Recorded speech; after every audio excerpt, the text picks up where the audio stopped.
우버나 리프트나 그랩 같은 회사들을 참조 모델로 잡은 거죠. AWS 그거 인정 못하겠다. 그때가 소카의 지분을 갖게 된 과정이 신주를 발행해서 지분을 얻은 게 아니고 구주를 산 거예요. 회사가 돈을 투자금으로 받은 게 아니란 얘기예요? 신주로 들어가면 이렇게 어려운 상장을 안 해도 되고, 슈퍼앱은 만병통치약처럼 얘기를 하는데 돈이 굉장히 많이 들 텐데 소카가 가지고 있던 타다 토스의 슈퍼앱의 전략의 일환이 되고 완전 킬러 서비스였는데 그걸 왜 넘겼을까? 네, 안녕하세요. 티타임 종재 기자입니다. 네, 안녕하세요. 바이라인 네트워크 심재석입니다. 안녕하세요. 디캠프의 김영덕입니다. 네, 반갑습니다. 해주셔도 됩니다.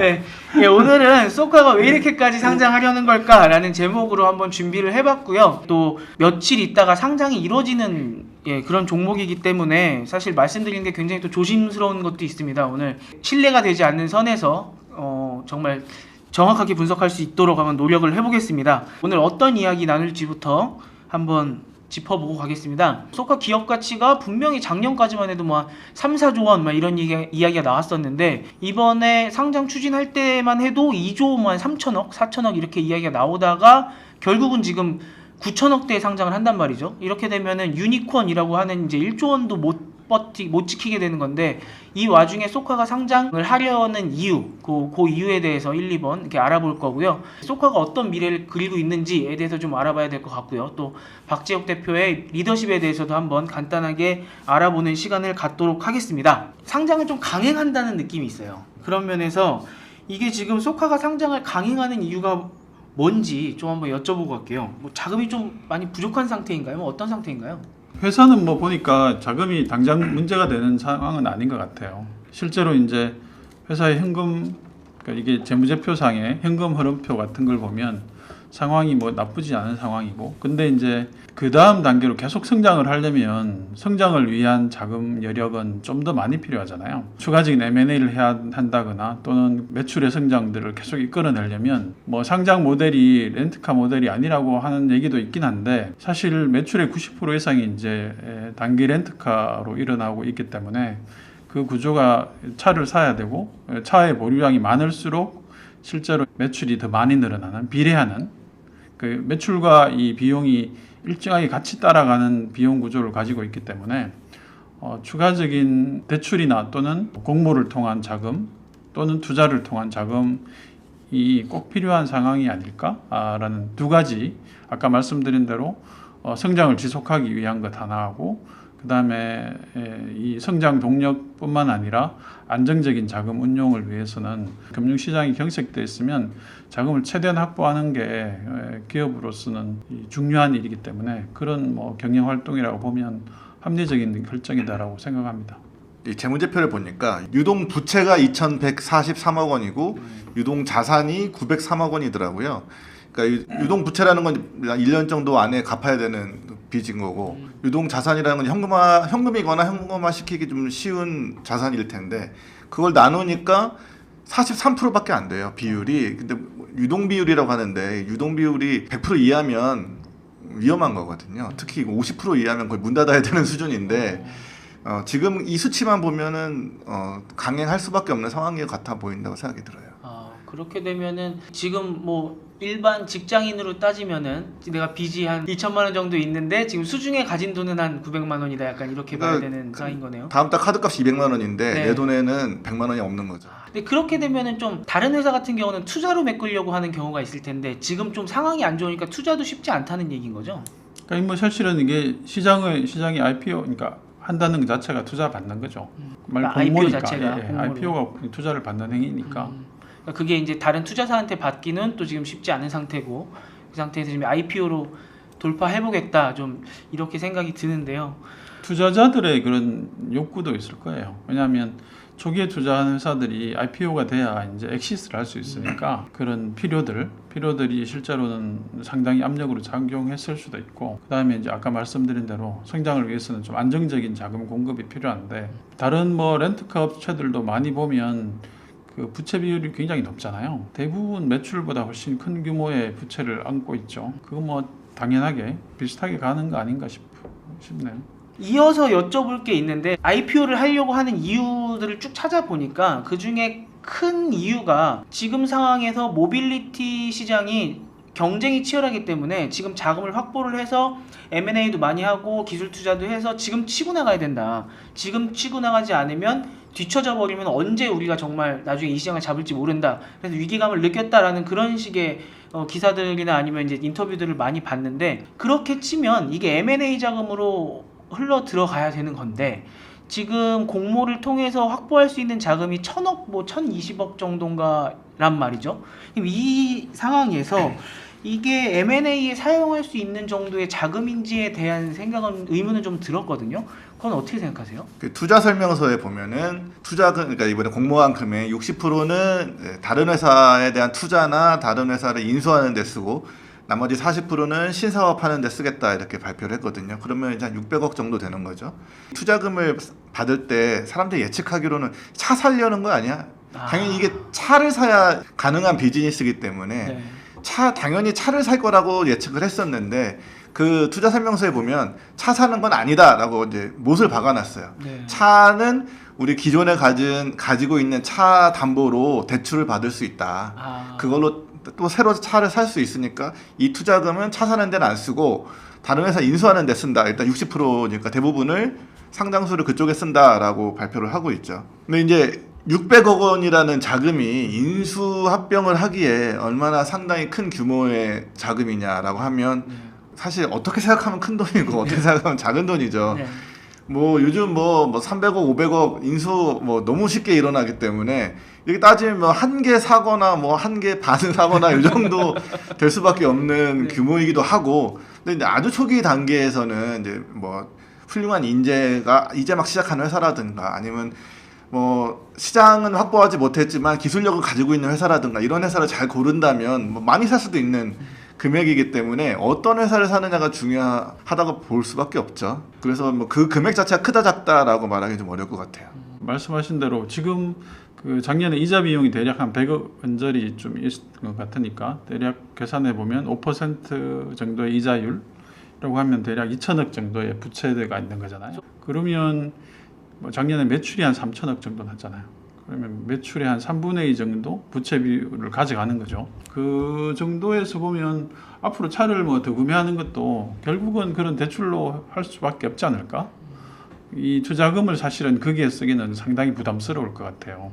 그리고 요즘 같이 이제 금융 시장 자체가 굉장히 경색되어 있을 때는 운영 자금으로 최소한의 그 현금은 유지하는 게 대부분의 기업들이니까 최대한 그런 현금 가지고 있고, 기회가 된다면 아주 좋은 조건의 스타트업들은 사는 게 이제 회사의 하나의 돌파구를 만드는데 대안을 만들 수 있지 않을까라는 생각이고, 사실 현재의 경쟁 구도가 그렇게 아주 좋진 않잖아요. 어떻게 보면 모빌리티 플랫폼으로는 카카오 모빌리티가 강력하게 있고, 그다음에 토스가 또 그쪽 시장에 들어오기도 하고, 기존 렌트카 업체들도 사실은 사업을 다각화하기 때문에 사실 어떻게 보면 좀 끼인 상태라서 분명한 대안을 만들려면 뭔가 좀 하긴 해야 되겠다라는 생각이 들 겁니다.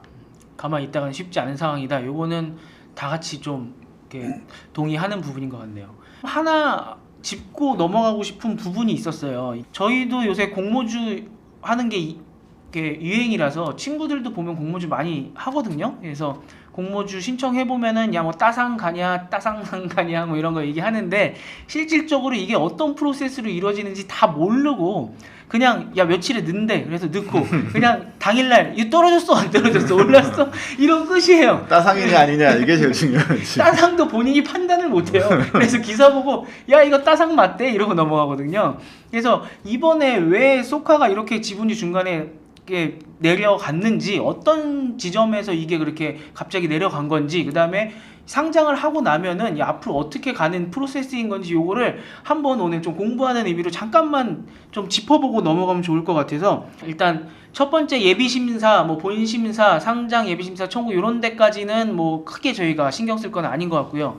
저 이제 예비심사가 들어가는 게 예전에 저희가 다뤘었던 컬리가 지금 예비심사 단계에서 아직 발표가 안 난 거죠. 그래서 예비심사를 통과하고 나면 이제 증권신고서를 작성하게 되는데, 이게 그냥 서류 쓰는 게 아니고 여기서 모든 게 결정 나는 게 맞죠. 이게 신주를 얼마나 발행할 것인지, 이게 이제 증권신고서 작성을 할 때 이제 얼마에 할지 이런 걸 회사 측에서 정하고, 그다음에 우리 사주는 얼마나 할지 이런 걸 결정하고 나면 요게 이제 수요 예측을 갔을 때 기관 투자자가 먼저 참여를 하죠. 그러니까 일반 투자자가 먼저 하는 게 아니라 수요 예측을 해서 기관 투자자가 어느 정도 참여를 할지를 보고서 회사에서 이제 공모가를 결정을 하는데, 이번에 소카 같은 경우는 이 공모가를 결정을 할 때 수요 예측을 해보니까 자기네들이 원하던 가격이 안 나왔던 거죠. 네. 그죠? 그래서 그거보다 아래 가격으로 26,000원대인가요? 28,000원? 28,000원으로 결정이 된 거고, 원했던 가격은 사실 3, 4만 원대였던 거죠. 그렇죠. 근데 밑으로 내려간 거고, 그 다음에 이제 기관의 주식이 배정이 되고, 또 일반 투자자랑 우리사주 청약을 하고 나면, 그 다음에 이제 일반 투자자가 주식을 배정받게 되고, 그게 20일 날인가요? 예, 상장이 되고 나면 요거 이제 잘 보셔야 돼요, 여러분들. 이게 시초가 형성이 어떻게 되냐에 따라서 따상이 가냐 안 가느냐의 문제인 건데, 상장 당일 날 이제 9시에 보통 장이 열리잖아요. 장이 열리기 30분 전부터 이제 호가를 받는데, 이게 공모가의 90%에서 200% 범위 내에서 호가가 받은 다음에 거기에서 이제 수요 조사가 되면 시초가가 정해지는 거죠. 이제 여기서 제일 높게 정해지는 게 따블인 거죠, 따블. 그래서 따블인 거고, 낮게 정해지면은 공모가보다 10% 아래로 결정이 되는 거고, 9시 장이 땅 할 때 따블로 시작을 했으면 거기에 이제 상한가인 30%까지도 올라갈 수 있는 거고, 이게 최악의 경우에는 90%로 상장한 다음에 30% 더 내려갈 수 있는 거죠. 그렇죠. 그런가요? 그러면 잘하신다. 90%의 마이너스. 해본 것 같은데. 네, 이렇게 되는 겁니다. 네, 이걸 제가 다 설명해 보렸네요. 진짜 잘한다. 따상인지 아닌지는 기사 보고 아는 걸로 알죠. 센터장님께서 그러면 요거 그 과정, 이 아까 중간 과정에서 이 소카 같은 경우는 왜 이게 갑자기 기업 가치가 내려갔는지 조금 더 자세하게 설명해 주실 수 있을까요? 실제로는 여의도의 이제 금융가의 그 의견들을 좀 들어보면, 상장 가격을 결정할 때 이제 모델을 어떻게 했냐면 우버나 리프트나 뭐 아니면 그랩 같은 회사들을 이제 이 참조 모델로 잡은 거죠. 그들도 대부분 다 적자니까, 적자가 나온 거로는 그들 회사의 가치와 현재 매출의 비율로 가지고 이제 우리를 참조 모델로 했다라고 해서, 그게 뭐 우버가 보니까 대략 한 7배, 매출 대비 회사의 시가총액이 한 7배가 좀 넘고, 리프트도 비슷하더라고요, 그게. 근데 그 정도를 가지고 이 소카에 대비한 거죠. 그래서 소카가 대략 한 매출액이 한 3천억 정도 되니까, 3천억에 7배 하니까 한 2조 몇천억, 이 정도가 이제 상장 가격이다, 논리적으로 설명을 할 때 그렇게 설명을 하고, 그래서 이제 거기부터 시작해보자라고 해서 이제 수요 예측도 하고 했는데, 여의도에서는 그거 인정 못하겠다라고 생각한 거죠. 그게 왜 우버하고 똑같냐? 우버는 사실 일종의 자기 감가상각이 일어나는 자기 자산이 되는 차를 가지고 있지 않잖아요. 근데 여기는 전형적으로 롯데렌트카처럼 그냥 차를 직접 사서 대출 받아가지고 이자 비용 물면서 그 차를 직접 렌트를 하는 사업하고 동일한데 왜 우버와 똑같다고 주장을 하지라는 거에 대해서 사실은 여의도에서는 별로 공감하는 것 같지 않더라고요. 그러니까 이제 우버 같이 적자가 나지만 일종의 그 고정 비용이나 변동비가 실제로는 매출과 이렇게 같이 따라가지 않는 그런 사업들하고 똑같다고 주장하니까 이제 공감받기 힘들었고, 그러다 보니까 이게 플랫폼이라고 하기에는 좀 애매한 구조가 아닌가라는 회의들이 좀 그 기관 투자자들한테 광범위하게 퍼진 것 같아요. 플랫폼이라고 볼 수는 없죠. 그 플랫폼이라는 건 양면 시장의 특징이잖아요. 이쪽에 뭐 공급자 사이드가 있고 소비자 사이드가 있어야 되는데, 지금은 차를 내가 사서 서비스를 하는 거기 때문에 이쪽에 공급자 사이드가 없죠. 그러니까 이제 전통적인 비즈니스 모델이라고 볼 수밖에 없는 거고. 소카가요. 네, 소카가. 소카가 그 투자 설명서에서도 보면은 카 쉐어링 서비스라고 이제 돼 있는데, 실질적으로 따지고 봤을 때 이게 카 쉐어링인가에 대한 사실 의문은 있는 거잖아요. 그렇죠. 사실은 렌트카 모델하고 이제 그 레퍼런스를 삼았으면 2조 대의 시가총액을 가져갈 수 없죠. 왜냐하면 뭐 지금 1위 기업이 롯데렌탈이 1.5조밖에 안 되니까, 그러면 롯데렌탈이 이제 매출은 10배나 나고 이익도 거기는 대략 뭐 영업이익률이 한 5.6% 정도 나더라고요, 작년 기준으로. 거기하고 이제 비교를 딱 하려니까 이제 그 상장 가격이 안 나오는 거죠. 우리가 이제 소카를 써보면 진짜 편하거든요. 편하죠. 기존 렌털 사업자보다 네. 훨씬 편안하고 실제로는 대면하지 않아도 되고 이렇게 혁신적으로 하네라고 생각해서 좀 예를 들면 매출은 뭐 10분의 1이지만 회사 가치는 뭐 한 3분의 1 뭐 이렇게 평가할 수 있는 거 아니야? 이렇게 주장하면 훨씬 더 이렇게 공감하기 쉬울 것 같은데 우리는 렌털 사업자가 아니라 우버야 이렇게 하니까 이제 우버는 차 안 사는데 사실 비교군을 우버나 뭐 리프트 이렇게 가는 건 논리적으로 말이 안 되죠. 거기는 승차 공유 모델이고 이거는 이제 차량 공유 공유, 모델이니까 전혀 다른 비즈니스이고 비교하자면 이제 미국에서는 집카 뭐 네. 이런 거랑 이제 비교를 하면 되는데 네. 집카가 그렇게 잘하지 않거든요. 집카가 그 에이비스인가요? 그 회사한테 5천억에 매각됐어요. 소카보다 물론 옛날에 훨씬 오래전 얘기지만 네네. 소카보다 낮은 가격으로 네. 지금 매각이 되어버렸기 때문에 네. 집카랑 비교하면 이제 안 되는 거죠. 네. 논리적으로 이제 그 기업 가치를 그만큼 못 받으니까 약간 억지로 우버를 끌어들인 게 아닌가라는 생각이 들어요. 비교군이 우버랑 비교하는 게 맞느냐. 근데 저희가 지금 계속 이 얘기를 하고 있는 이유는 일단 지금 소카 쪽에서는 자신의 회사들을 기업 가치를 상정을 할 때 우버 쪽이나 이쪽에 이제 기업 가치를 비교를 많이 했기 때문에 롯데렌탈 같은 렌탈 회사와는 좀 다르다라고 선을 그었기 때문에 이제 저희가 이 말씀을 계속 하고 있는 거고요. 롯데렌탈 이야기가 계속 나오고 있는데 재밌습니다. 롯데렌탈이 그런 면에서 봤을 때 원래는 경쟁사란 말이죠. 경쟁사인데 롯데렌탈이 올 초였나요? 그 투자를 하면서 들어왔어요. 지금 대략적으로 저런 상태인데 3대 주주거든요. 롯데렌탈이. 근데 3대 주주인데 저때 지분을 인수할 때 옵션이 또 있었어요. 이게 보호 예수 기간이 만료되고 나면 6개월 이내에 보유 주식 중에 최대 5%에 대하여 풋옵션 행사가 가능하다. 그러니까 최대 주주한테 최대 5%까지 지분을 사올 수 있다라는 옵션 하나랑 그 다음에 최대 주주가 보호 예수 기간 만료일로부터 1년 동안 제3자에게 매도하고자 할 때는 이 롯데렌탈이 우선 매수권을 행사할 수 있다라는 두 가지 옵션이 있습니다. 그 이야기는 뭐냐면 5%뿐만 아니라 최대 주주가 뭔가 지분을 넘기고 싶을 때는 롯데렌탈이 다 사올 수 있다. 1년 내에. 그 옵션이 있어서 롯데렌탈이 최대 주주가 될 가능성이 없지 않다. 혹시 인수할 생각이 있는 거 아니냐라는 기사가 막 많이 나오고 있거든요. 그런 면에서 봤을 때 물론 두 분이 정확히 알 수는 없겠지만 이런저런 정황들을 보고 업계 분위기를 봤을 때 롯데렌탈이 최대 주주가 될 가능성에 대해서는 혹시 좀 어떻게 보십니까? 쉽지 않을 것 같은데. 쉽지 않다고 네, 보십니까? 전직 롯데그룹 그러네요. 그러네요. 이건 뭐 사실은 어떻게 보면 공정거래 공정위 이슈가 좀 있을 것 같아요. 고객 입장에서 보면 우리가 고객인데 사실 그린카도 롯데 자회사고 여기 80% 시장 점유율을 하고 있는 이 소카가 이제 롯데가 또 대주주가 되고 그린카도 있으면 사실은 100% 독점하는 거잖아요. 그러면 사실 그 다음에는 당연히 제가 그렇게 경영권을 확보한 주주면 가격을 올리죠. 가격을 올리면 뭐 단번에 흑자 전환할 수 있거든요.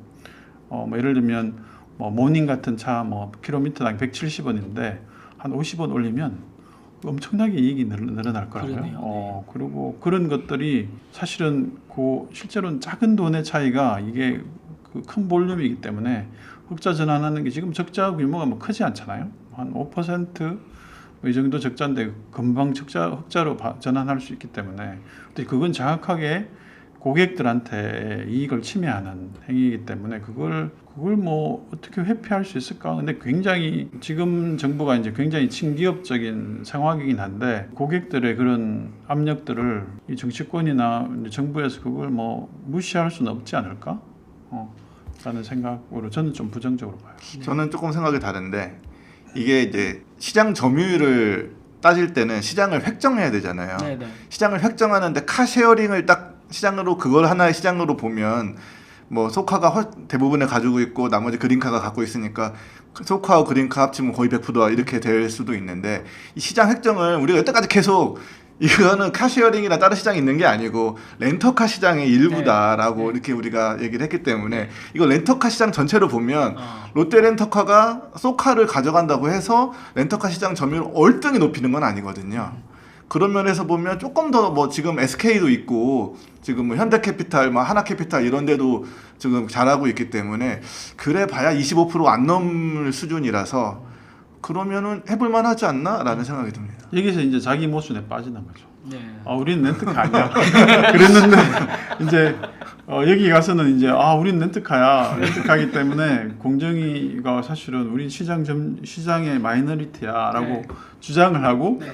공정위에서 오케이 해야 되고. 저는 이게 여기서 개인적으로 궁금한 점이 있는데 네. 롯데가 소카의 지분을 갖게 된 과정이 네. 투자라고 지금 흔히 이렇게 얘기를 하는데 그렇죠. 투자 아니에요? 사실상 투자는 아니거든요. 왜요? 왜냐하면 신주를 발행해서 네. 지분을 얻은 게 아니고 네. 구주를 산 거예요. 그러면 회사가 돈을 투자금으로 받은 게 아니란 얘기예요? 그렇죠. 기존의 주주들 중에 일부를 엑시트를 시켜주고 그 엑시트 자금을 주고 지분을 얻은 거니까 회사 입장에서는 돈 들어온 게 없는 거죠. 회사는 투자 받은 게 아니고 네. 그러니까 주주만 바뀐 거예요. 근데 롯데가 이 밸류를 그렇게 크게 주고 1,300억 정도의 밸류를 줬다는데 1조 3천억 정도의 밸류로 투자를 했다, 구주를 인수했다는데 네. 그렇게 하는 이유에 대해서 우리 김영두 대표님은 어떻게 보시는지 궁금해요. 그냥 이건 뭐 전략적 투자죠. 그러니까 이게 1위 사업자가 이제 후발 사업자인데 그 뭐 당연히 렌트카 사업자로 생각하겠죠. 근데 되게 혁신적이야. 그 다음에 요즘 대기업들이 말하는 디지털 트랜스포메이션 뭐 굉장히 이슈잖아요. 네. 근데 그 역량들이 사실은 기존 우리 레거시 대기업들이 못 따라가잖아요. 못 따라가는데 속하는 그 역량이 탁월해. 그리고 대표인 박재욱 대표님도 그런 면에서는 능력이 탁월해. 그러니까 이제 그걸 바잉한 거지 사실은 뭐 다른 이유는 아니죠. 그래서 미래에 잠재적인 경쟁자를 확실히 내 걸로 만들어 놓고 거기에 혁신성을 우리 쪽으로 내부화할 수 있으면 뭐 굉장히 좋겠죠. 저는 궁금한 점은 이제 이 소카가 잘 되길 바랬으면 신주로 들어가면 회사에 돈이 되니까 회사가 이렇게 어려운 상장을 안 해도 되고 근데 구주로 들어감으로 해서 회사는 이득된 게 없잖아요. 그 지금 이해관계자를 좀 이게 세밀하게 들여다보면 기존 주주들이 훨씬 센 이해관계자죠. 그러니까 얘들의 욕구가 있는 거지. 빠져나가고 싶은. 우리가 엑시트하고 싶어. 근데 그거에 대해서 얘들이 동의 안 하면 정자도 안 되잖아요. 근데 그런 것들이 하나가 있고 그다음에 뭐 전략적 투자자 입장에서는 지금 저기 SK도 들어가 있고 롯데렌탈도 들어가 있으면 사실 망할 일은 없죠. 얘들이 그렇게 들어가 놓고 망하게 내버려 두겠어요. 절대로 두 개 회사는 이렇게 렌트카 시장에서도 두 개 양대 산맥이잖아요. 그러니까 얘가 내버려 둘 리가 없죠. 네. 무조건 뭐 누가 이제 그 실제로는 한쪽이 빠지면 나머지 한쪽이 반드시 돈을 넣게 돼 있는 구조라서 망하진 않겠죠. 1, 2위가 다 밀어주는. 그럼요. 네. 참 그런 면에서는 아까 말씀하신 대로 신주를 샀으면 투자금이 됐을 텐데 굳이 IPO를 안 해도 됐을 텐데 라는 생각이 들면서 또 말씀 들어보면은 이게 이번에 IPO를 할 때 조금 몸값을 깎아서 이렇게 IPO를 하는데 또 사람들이 그 투자자들이 다 동의를 해준 거잖아요.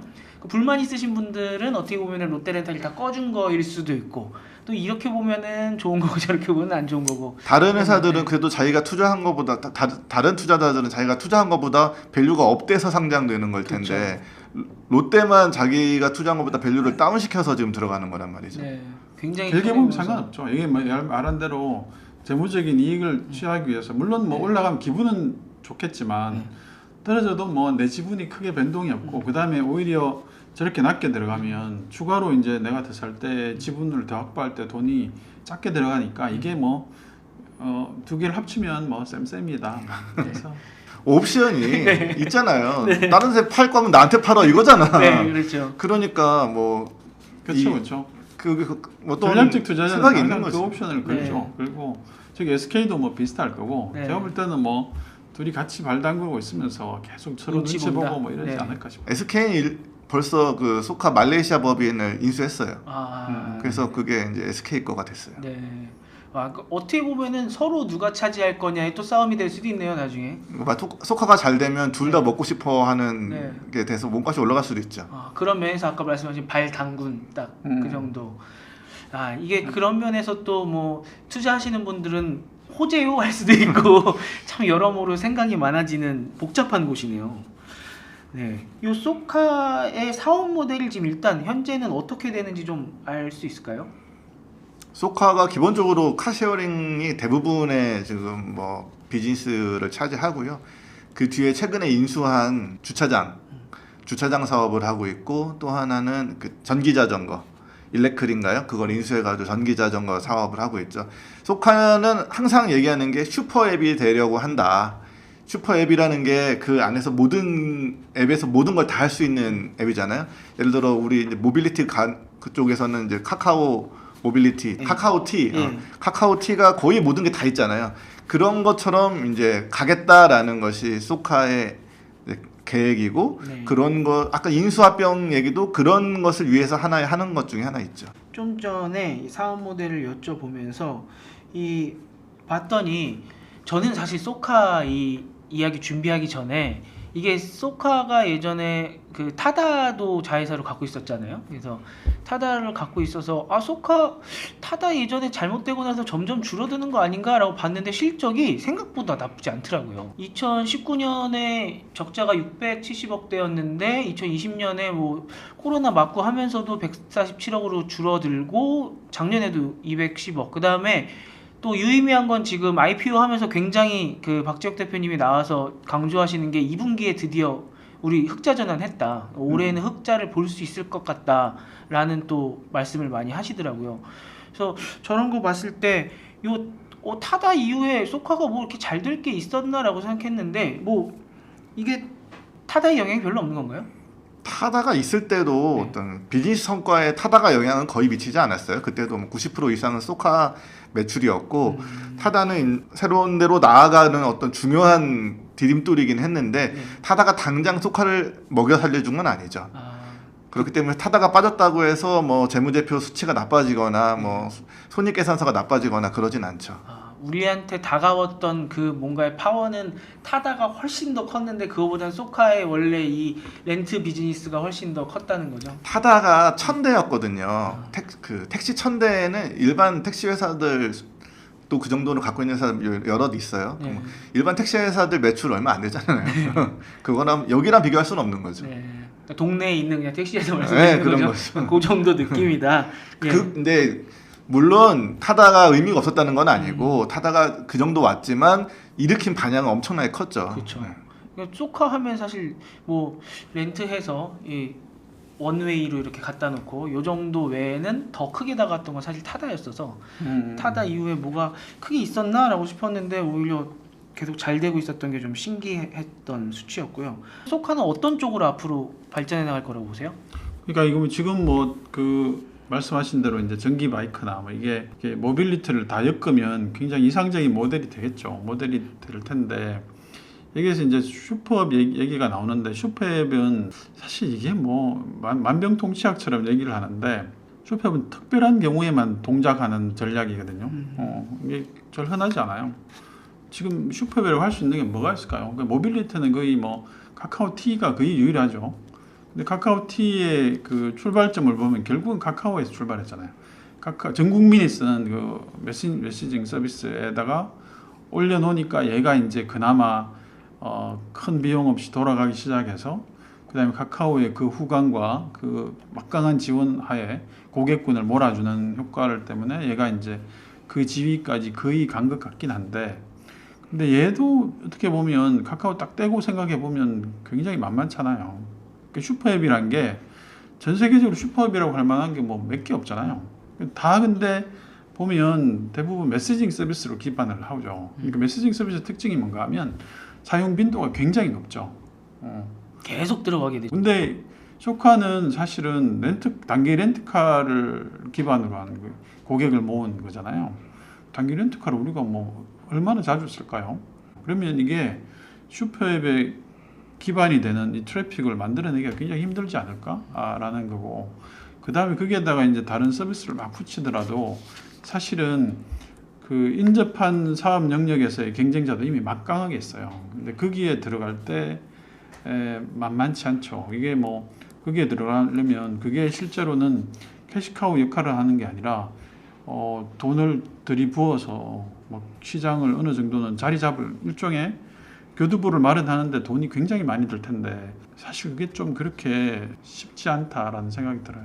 지금 소카의 슈퍼앱 전략은 지금 렌트하는 거는 뭐 1년에 몇 개 많이 쓰지 않으니까 다른 자주 쓸 수 있는 거를 여기에다가 넣어서 슈퍼앱을 만들겠다는 거잖아요. 카카오 모빌리티 워너비가 아닐까 싶어요. 카카오 모빌리티도 뭐 택시 얼마나 자주 타겠어. 매일 아침 저녁으로 타는 사람도 있지만 많은 사람들은 뭐 급할 때 한번 타는 거잖아요. 근데 이제 택시 가끔 한번 타고 또 가끔 한번 뭐 킥보드 타고 자전거 타고 가끔 한번 뭐 대리운전 부르고 내비 뭐 키고 이러다 보면 거의 매일 들어가거든요. 이런 거를 이제 목표로 아마 하고 있을 것 같아요. 근데 지금 문제는 라이드 헤일링이 지금 넘겼잖아요. 네. 이게 가장 많이 쓰는 걸 텐데 택시류가. 네. 근데 이걸 넘겨가지고 이제 이거는 토스가 하는 비즈니스, 토스의 슈퍼앱의 전략의 일환이 되고 소카 말씀하시는 거죠? 아니 토스가 타다. 타다. 아, 그러니까 이- 소카의 타다. 소카가 가지고 있던 타다 이게 네. 이제 승차 공유 서비스잖아요. 승차 공유 서비스는 이제 택시만큼 자주 쓰는 일반인들은 서비스인데 그거를 이제 넘겼잖아요. 네. 그러다 보니까 그럴 만한 게 별로 없는 거죠 이제. 네. 그 완전 킬러 서비스였는데 그걸 왜 넘겼을까라는 생각이 들죠. 이 슈퍼앱을 갈 거면 그걸 넘기지 말았어야 되지 않나? 네. 라는 생각이 드는 거죠. 그렇죠. 말씀하신 대로 이제 타다 같은 걸 토스가 가져가면 이게 페이먼트하고 매일 쓰는 이게 승차 공유 같은 것들을 막 엮으면 토스는 굉장히 좋은 전략인 것 같은데 근데 지금 사실은 소카는 그렇게 나아가기는 좀 만만찮아요. 이게 뭐 전기 자전거나 뭐 이런 것들이 단기적으로는 대부분 적자를 상당 부분 감당해야 되는 사업이라서 이게 회사의 어떤 캐시카우 역할을 할 만한 게 지금 잘 안 보이죠. 그런데 이제 그 중에 렌트카가 그나마 좀 가시적으로 있고 저는 뭐 그 좀 결단이 좀 필요하지 않을까? 아까 말씀드린 대로 이게 시장 지배적인 사업자가 되면 조금은 리스크를 감수하고라도 가격을 올리면 되거든요. 그리고 가격이란 게 사실은 그 뭐 소카의 그런 가격 정책, 비용 구조 자체가 렌트와 그다음에 실제로 실주행 거리 이걸로 좀 분리해 놓은 게 사실은 잘만 쓰면 상당히 이익을 만들어낼 수도 있을 것 같다. 그러면 그 자체로 그냥 단기 렌트카 사업자로서 굉장히 좋은 사업 모델이 될 것 같아요. 이번에 소카가 이야기하는 것 중에 하나가 솔루션 판매도 좀 있는 것 같더라고요. 그러니까 아까 말씀하신 무슨 뭐 마일당, 그러니까 미터당 요금 같은 것도 아마 솔루션이 될 수도 있을 거고, 그리고 이 원격으로 자동차 문을 연다거나 이런 것들 다 전 세계에서 다 원하는 서비스다 보니까 그런 솔루션 판매, 기술 투자 이런 것도 이야기하는 것 같은데 그런 것도 나중에 좀 유의미한 매출을 만들어낼 수 있을까요? 그런 걸 보고 이제 플릿 관리 시스템이라고 부르는데 말이 어려워요. 어쨌든 이제 차량의 움직임을 관제하는 네. 솔루션이에요. 뭐 어느 차는 어디로 가고 있고 어느 차에 뭐 기름을 얼마나 먹고 뭐 이런 전반적인 이런 걸 관리하는 시스템인데 이런 솔루션은 뭐 수요가 있겠죠. 뭐 특히 물류회사 이런 데는 굉장히 수요가 있을 거고 그런 회사들에서 이제 수요가 있으면 판매할 수 있겠는데 수요가 그 시장이 얼마나 클지는 조금 의문이 들어요. 뭐 그게 뭐 수천억 원짜리 시장이 될 것 같지는 않거든요. 네. 보통 우리나라의 그런 IT 솔루션 시장은 네. 대부분 몇백억. 이것도 특정 분야잖아요. 네. 뭐 모든 기업이 다 깔아야 되는 쓰는 이런 솔루션도 아니고 네. 차량을 운행하는 회사들만 쓰는 솔루션이라면 시장 규모가 국내에서는 그렇게 크지 않을 것이다. 이게 뭐 해외로 나가서 이제 해외 시장을 장악한다 뭐 그러면 또 다른 얘기가 될 수도 있겠죠. 네. 예를 들어 야놀자 클라우드라는 걸 만들어서 해외에서 그 PMS라고 하는데 방을 관리하는 거예요. 네. 그런 관리 시스템인데 그거를 전 세계를 다 먹겠다라고 지금 야놀자는 하고 있는 거거든요. 사실 그것도 저는 약간 회의적이긴 한데 네. 일단 해외 시장을 노리고 간다면 시장성은 있죠. 네. 근데 아직 그게 당장 해외로 갈 가능성은 크지 않아 보이고 국내 시장을 노린다면 시장 규모는 크지 않을 것이다. 소카 이 상장에 대한 이슈만 쭉 이야기를 했는데 소카가 생각보다 복잡하더라고요. 이게 이 VCNC라는 회사가 예전에 많이들 아마 써보셨을 거예요. 비트윈이랑 앱을 서비스하던 회사였는데 소카가 이걸 인수를 했고요. 소카가 이 회사를 인수하고 3개월 만에 타다 서비스가 출시가 됐습니다. 여기에서 이제 VCNC를 운영하던 대표님이 박재욱 대표님이셨는데 그 타다 사태를 겪으면서 2020년에 이제 이재용 소카 대표님이 사임을 하셨죠. 이분은 예전에 다음 창업가시고 워낙 유명하시죠. 근데 이분이 사임을 하면서 박재욱 대표님이 동시에 이 VCNC와 소카 대표를 겸임하시게 되고 이 VCNC 이 타다 사업의 60% 지분을 아까 심 대표님이 말씀하셨던 것처럼 토스에 넘기면서 뭐가 이게 되게 지금 복잡해요. 그리고 아까 처음에 언급해드렸던 이 비트윈 앱 서비스도 또 중간에 크래프톤한테 넘겼더라고요. 그래서 막 원래 하던 일은 거의 다 정리하고 이제 새로운 쪽으로 하고 계시는 분인데 여기서 여쭤보고 싶은 게 이 박재욱 대표님이 이 VCNC에서 비트윈 앱을 하시던 분인데 이분이 갑자기 어떻게 이 모빌리티의 혁신의 중심에 서게 되신 건지 그 이야기 좀 궁금하거든요. 이력이 보면 좀 독특하시더라고요. 병특을 하시다가 네. 뭐 인포뱅크에서 만난 분하고 이제 비트윈을 만들게 됐고 뭐 그 회사에 하다가 사실 이전 전에도 뭐 아이템이 좀 있었던 것 같고 근데 비트윈에서 좀 그나마 잘 되는 듯 했을 때 잽싸게 이제 이재용 대표가 그 회사를 인수해서 제가 볼 땐 재능 인수한 것 같아요. 사람을 산 거죠. 사람을 사서 뭐 비트윈은 관심이 없고 비트윈을 하셨나? 하셨으니까 그걸 인수했겠. 이재용 대표님이요? 하실 나이가 아니구나. 하실 연세가 아니니까. 근데 그렇죠. 정확하게 재능 인수한 거죠. 인수해서 타다를 개발을 하고 그렇게 빨리 한 걸 보면 굉장히 뛰어난 사업 기획과 그다음에 개발 능력들이 개발자들을 컨트롤하는 것들이 탁월하신 것 같아요. 박재욱 대표를 그 VCNC를 인수할 때도 겉에서 보는 사람들은 저 VCNC라는 사업을 사는 게 아니고 저 사람을 사는 거다라는 이야기가 많이 있었어요. 뭐 이건 이제 이재용 대표 속마음 속에 들어가 봐야 아는 거긴 한데 뭐 결과적으로 봐도 VCNC라는 사업은 이제 비트윈은 뭐 이제 사실상 넘겨버렸고. 네. 지금은 사람만 남아있는 상태니까 그게 맞지 않나라고 생각이 드는 거죠. 뭐 IT 업계에서 이런 일이 종종 있잖아요. 네. 예를 들어 뭐 네이버가 첫눈 살 때 뭐 아무것도 없는 회사를 그냥 뭐 비싼 몇백억, 200억, 300억인가 주고 사서 결국은 라인이라는 초대박을 일으킨 것처럼. 신중호 대표님이었네요. 네, 그렇죠. 네. 사람을 사는 경우도 있습니다. 그러니까 뭐 사람을 우리가 이제 경영자를 평가할 때 그 사람의 리더십이나 또는 전략적 역량이나 이런 것들을 보기도 하는데. 좀 그렇게 보면 이게 오퍼레이션에 굉장히 강점이 있는 분 같아요. 실제로 이제 타다도 그 짧은 시간에 만들어내고 그다음에 그걸 실제로 운영을 우리가 서비스를 사용해 본 사람으로 보면 굉장히 심리싸게 잘 됐었거든요. 근데 그게 굉장히 난이도가 높은 사업인데 그렇게 빨리 만들어낸 것도 대단하고 지금 소카도 사실은 그 박재욱 대표 이후에 굉장히 좋아졌잖아요. 서비스도 좋아지고 나름 프로세스가 잘 돼 있고 이렇게 적자 규모가 대폭 커지지 않은 형태로 잘 만든 걸 보면 오퍼레이션 하는 역량은 굉장히 탁월하다라고 볼 수 있을 것 같고 근데 이제 전략적인 면은 그 주요 주주들이 보면 대부분 전략에 관여할 만한 사람들이 지금 들어와 있잖아요. 그래서 그거를 판단할 때는 온전히 박재욱 대표의 뭐 전략적 역량이 있다 없다를 판단하기에는 아직은 좀 시기상조인 것 같아요. 좀 더 두고 봐야 된다는 거군요. 그런 면에서 그 박재욱 대표님의 그 온전한 역량을 발휘를 못할 수도 있다는 우려도 있으신 겁니까? 그럴 수 있죠. 네. 제가 볼 때는 뭐 원래 사공이 많은 시어머니가 2명이다 이러면 되게 힘들지 않겠어요. 시아버지나 또는 뭐 그런 면도 좀 잘 풀어가야 되겠군요. 그래도 이재용 대표님이 사람 보고 이렇게 인수를 하셨을 정도면 대단한 또 리더십을 인정을 한 게 아닌가. 그건 확실치 않죠. 그렇게 예측을 하는 거지. 그런가요? 리더십보다는 뭐 그때 그 하여튼 개발 역량이나 또는 회사 사실 우리가 개발이라고 하는데 그냥 코딩만 있는 게 아니잖아요. 뒷단에 이렇게 프로세스가 같이 돌아가는 그 설계 기획 이런 것들이 굉장히 복잡한데 그걸 잘하기 어렵죠. 굉장히 복잡한 일이기도 하고 의사결정이 한두 개도 아니고 그걸 보고 인수했다고 봐야죠. 네. 아무튼 오늘 소카에 대해서 이런저런 이야기 해봤는데요. 이게 뭐 투자와 관련돼서 드리는 말씀은 아니고요. 이 회사에 대한 경쟁력, 그 다음에 왜 지금 이렇게까지 그러니까 기업 가치가 낮아졌는지, 그 다음에 이게 그렇게 해서 지금 앞으로 어떻게 될지에 대해서 좀 알아본 거고요. 뭐 다양한 시각으로 좀 보실 수 있는 계기가 됐으면 좋겠다는 생각입니다. 2주 만에 이렇게 라이브 했는데 이렇게 잊지 않고 와주셔서 너무 감사드립니다. 다음 주에는 좀 더 재밌는 주제, 다다음 주에는 더 재밌는 주제로 찾아뵙도록 하겠습니다. 네, 심재덕 대표님, 김영덕 대표님 오늘 두 분 고생 많으셨습니다. 감사합니다. 감사합니다. 다음 주, 다다음 주에 뵙겠습니다. 감사합니다.